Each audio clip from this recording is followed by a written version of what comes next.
Welcome to The Worthy House, where we offer reality-focused writings on a variety of topics, but often on history, politics, and in general on human flourishing in a post-liberal future. I'm Charles, the maximum leader of The Worthy House.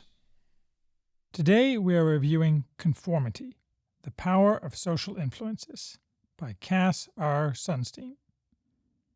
In Conformity, Cass Sunstein takes common sense about how decisions are informed and distorted by social pressure and makes it both better and worse. Better, because he shows why common sense is confirmed by logic and experiment. Worse, because he makes it feel pedantic. But if you reflect on the discussions in this book and apply them to current events and your own thinking, you can get some interest and excitement back into your brain, and maybe benefit yourself and society as well. I like Sunstein, who many years ago taught me administrative law.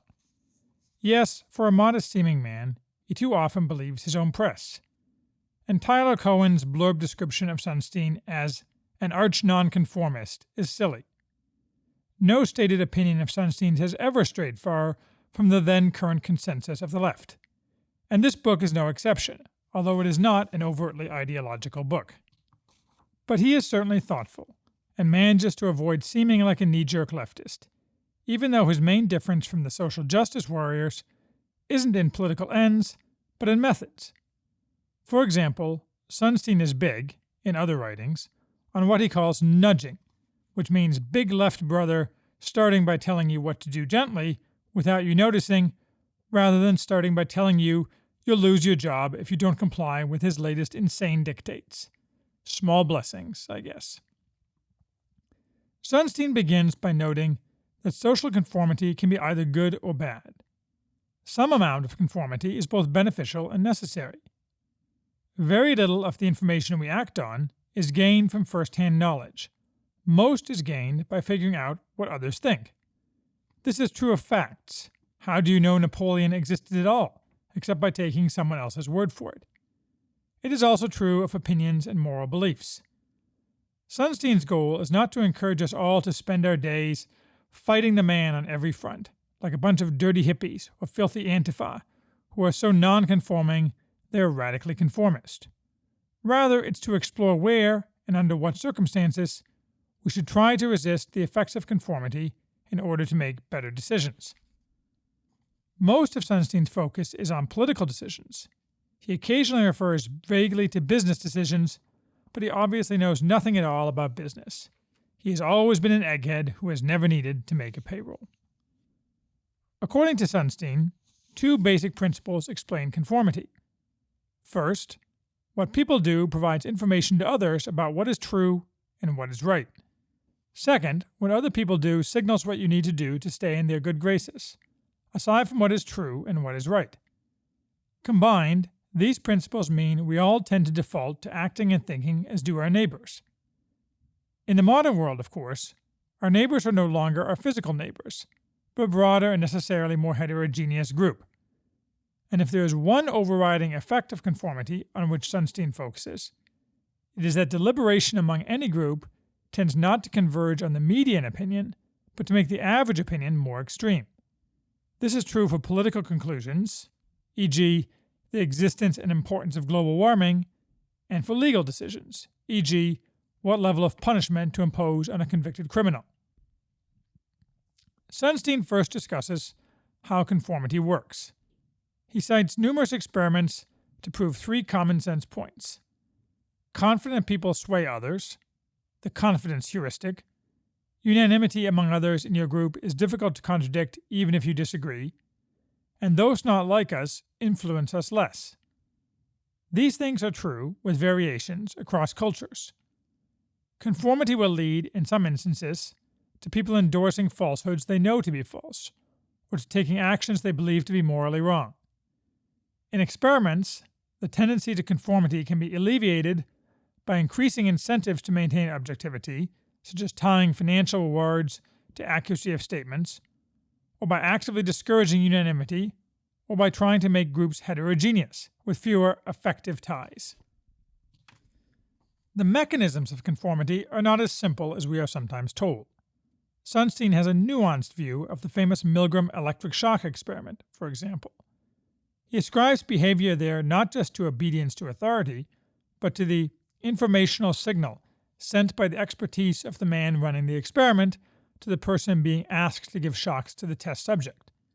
That is, when the moral course of action is not clear, people will usually defer to experts, unless the expert's opinion is countered by a non-expert perceived as reasonable.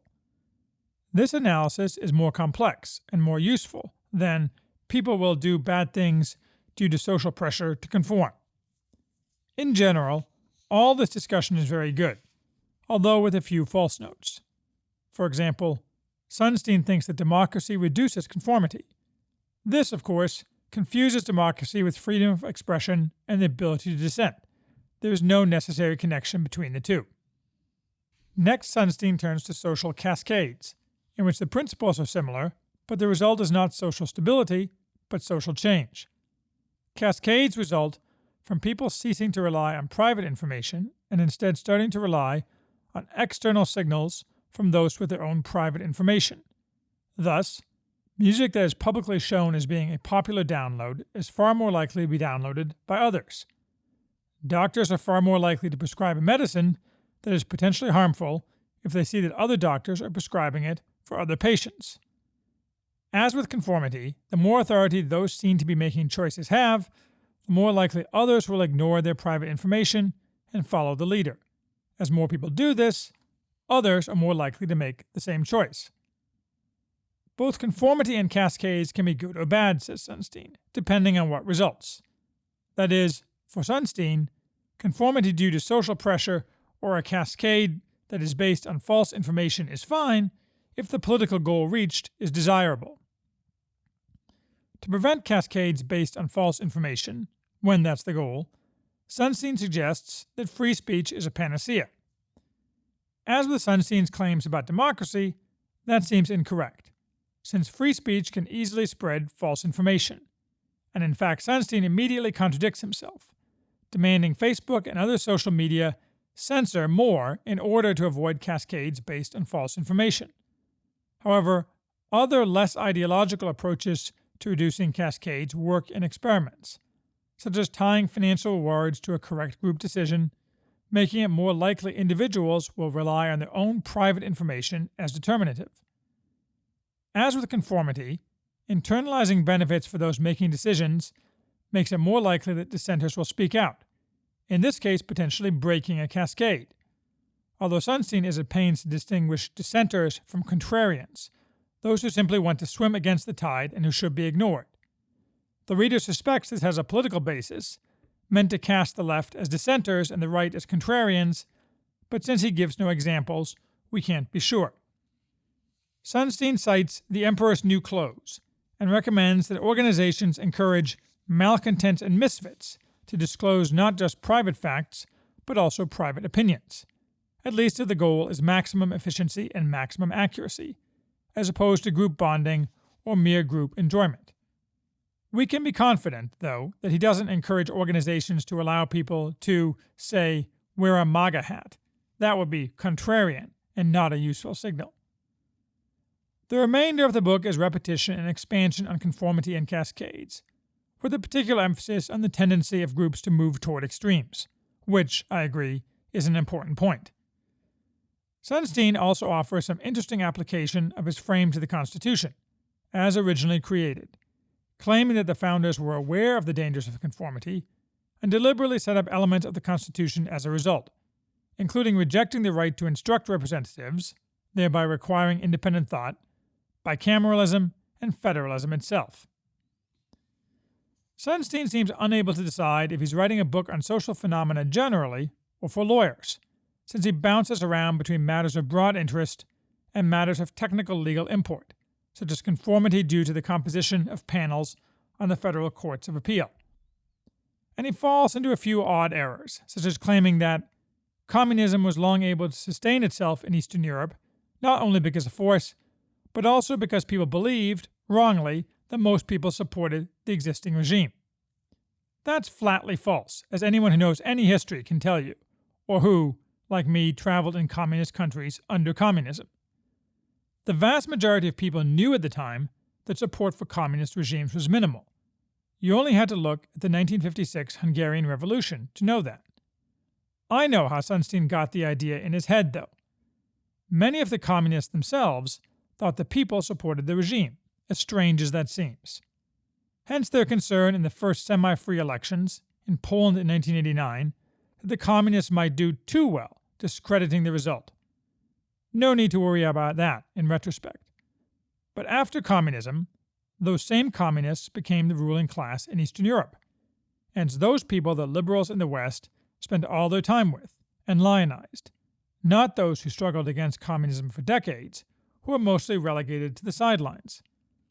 The former communists shared many principles with the liberal Democrats of the West, and naturally they intertwined themselves with the left in the West, lavishly funded by cretins such as George Soros.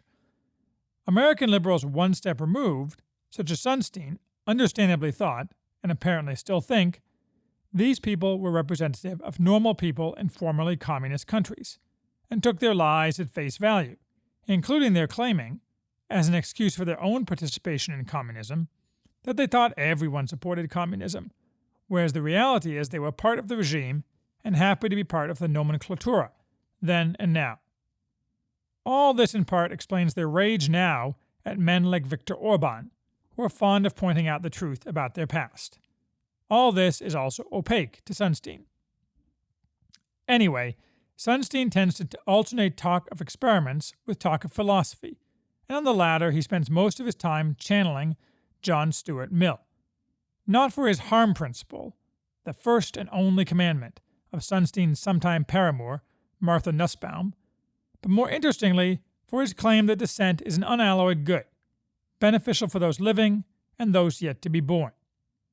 In particular, he enthusiastically quotes Mill that we must struggle against the tyranny of the prevailing opinion and feeling, against the tendency of society to impose, by other means than civil penalties, its own ideas and practices as rules of conduct on those who dissent from them. To his credit, Sunstein notes that Mill's argument was self-serving, since Mill was on the receiving end of such social opprobrium when he abandoned his wife for a married woman, who also broke her vows. In his writing, Mill celebrated freedom from social convention and experiments of living. I bet he did. Sunstein describes this as practicing what he preached. I call it abominable behavior richly deserving of social censure. The failure of this analysis is that it tends to conflate dissent about factual matters with a necessary need for society to impose rules of conduct. When you fail to impose rules of conduct, it is destructive of society, which a glance around will show you. In Sunstein's mind, though, they are one and the same, and wonderful too, like ice cream, only longer lasting. This endorsement of personal freedom, whatever the cost to society or to others to whom duties are owed, is the crux of how conformity, especially in morals, is viewed. If atomized freedom is the highest goal, social conformity is viewed with great suspicion. It can only be allowed if the result is more atomized freedom, not a restriction of it. Thus, for Sunstein, conformity that limits sexual practices is bad and irrational, but conformity that celebrates previously restricted sexual practices is good and rational, and best of all is a cascade that quickly results in global conformity that forbids any objections and punishes any dissenters. We can call this the Mill test. Any conformity that suggests Mill's personal life was deficient in any way is bad. Any conformity that finds nothing wrong in it is good. Look around and you will see this fault line explains much. Still, in the abstract, what Sunstein has to say is fairly interesting, and is a reasonable demonstration that conformity can result in less than well-considered decisions in many areas of life. Therefore, perhaps we should examine the principles Sunstein lays out as applied to some of today's actual political thought. Sunstein, no surprise, tries to make his claims politically neutral, although he is not always successful. He would be more convincing if, a single time, he gave an obvious example that suggests the left is wrong about something. Thus, he talks of reactive devaluation, by which people devalue arguments and positions simply because of their source. He might have benefited by pointing out the most obvious example of this is the left's dismissal of the sole major non-left media voice, Fox News. But he didn't, either because it didn't occur to him or it might offend his readership. Similarly, the vast majority of his examples of bad conformity are right, and of good cascades left. I suppose that doesn't make his underlying points wrong, but it's vaguely annoying. As a general matter, Sunstein's frame maps onto both left and right. Nobody is immune from the flaws in reasoning that he discusses. But a little thought shows that conformity is today far more of a problem in connection with pet issues of the left. No doubt if you pick a random person and analyze his decision-making, it is heavily influenced by what others close to him think. But in addition to this, since the left controls nearly all the media, and all the media that decides what is news, academia, all major corporations, and the entertainment media, a person on the right is going to have far more pressure to conform to the left view of things than vice versa, in order to avoid the widely broadcast contempt of others. Similarly, since left views are presented universally as the choice made by others who are sophisticated and in the know, cascades in favor of left policies, especially social policies, are far more likely. Both these effects tend to move politics in a left direction. These defects in rational decision-making are, of course, a desired end of the left, not a flaw. Given this, it is a wonder there are as many conservatives still as there are. Probably is only because, as Sunstein says, freedom of association is especially noteworthy here, because it allows people to band together in groups in which the ordinary incentive to conform might be absent or even reversed. This, of course, is the reason the lords of tech are so eager to deplatform any conservative who is not merely a compliant shill. It interferes with the attempt to impose left views on society by creating conformity and encouraging cascades. When freedom of association is forbidden for conservatives, then left victory will be at hand. For example, let's take the imposition of additional gun control, a perennial goal of the left. Since the left is unable to get more gun control through rational persuasion, their entire plan of attack is to demand conformity and create a cascade. To do this, they begin by pretending that we do not already have extremely aggressive gun control by historical standards. For nearly 100 years, gun control in America has become more and more strict. The goal is to create conformity to the myth that everybody knows we have lax gun control. They deliberately suppress information that allows rational discussion of the benefits and costs of guns. Then, when some person kills several people, the left rushes to demand a suspension of what rationality remains and create a cascade, by making it seem like everyone else is making the choice for more gun control. The goal is to ensure that any discussion is not rational, yet must happen quickly, and come to a more extreme position than the median position, in a handy demonstration of all of Sunstein's key principles. And, of course, any association of gun owners is demonized in the most extreme terms, in an attempt to destroy free associations that might counteract conformity. This is true all across the political board. The same analysis could be used for action against global warming, or using they as the universal definite pronoun, the latest left campaign, just unveiled, and many other matters. Despite what seems like success, though, I'm not sure these campaigns are actually successful. As under communism, the rulers don't see that masses of people resent being forced into conformity, and they see actual agreement where there is none, blinding their strategic vision, and making them ignore the pockets of resistance growing in supposedly conquered territory. I suspect, again like communism, their wake-up call is coming. Let's hope, and work aggressively together to make it happen.